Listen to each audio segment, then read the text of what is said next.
এই হচ্ছে আলুর দম। আমি আজকে রান্না করব আলুর দম আর ভাজবো লুচি। আমার বাচ্চারা বরাবরই লুচি আলুর দম দিয়ে খেতে খুবই পছন্দ করে, আর বিকালের নাস্তা হিসেবে এটা তো ওদের কাছে খুবই পছন্দের, ওরা খুবই পছন্দ করে। তাই আমি আজকে ওদের না জানিয়েই আমি এই নাস্তাটা ঝটপট তৈরি করে বানিয়ে ফেললাম। আমি এখানে গরম তেলে দিয়ে দিলাম লুচি।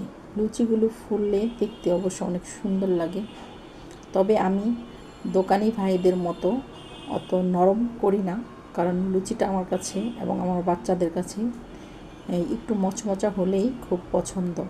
একদম কড়া ভাজা মুচমুচে খুবই ভালো লাগে।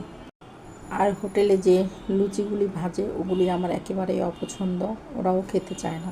তাই আমি আমার মতো করে লাল লাল করে ভেজে নিই। তাই তো আমি এক চুলায়